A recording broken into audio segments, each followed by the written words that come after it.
that India has had a significant influence in our political history, in our political structures. Can we say negative influence?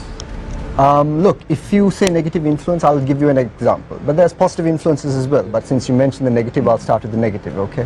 I think we all know that in the 70s, when there was ethnic strife in Sri Lanka, when there was a obvious wedge between two major communities, the Tamils and the Sinhalese, there's no question, and I think it's been written, Shiv Shankar Menon, Professor Rohan Gunaratne, Sri Lankan scholar operating out of Singapore, they've all written about this. India, somewhere in the 70s, perhaps under Indira Gandhi, perhaps even before, they decided that they wanted to get some leverage within Sri Lanka because they saw the way that things were going. Especially they noticed when there were, Tamil militancy coming up in the north. They realized a safe haven to the paramilitary groups operating in the north of the country. Well, I would go much further, and it's quite common knowledge. It wasn't safe haven.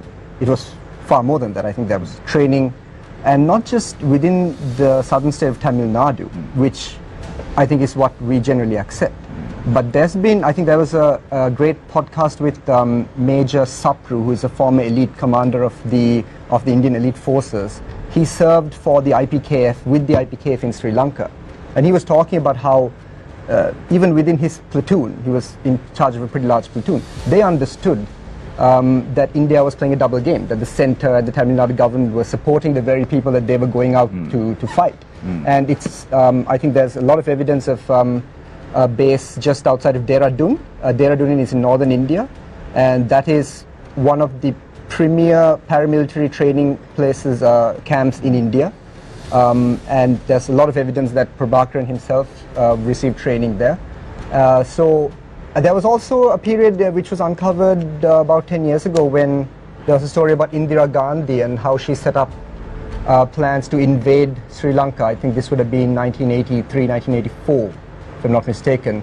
She had plans for the 5th paramilitary brigade to basically have an airdrop in Sri Lanka and capture the major airstrips.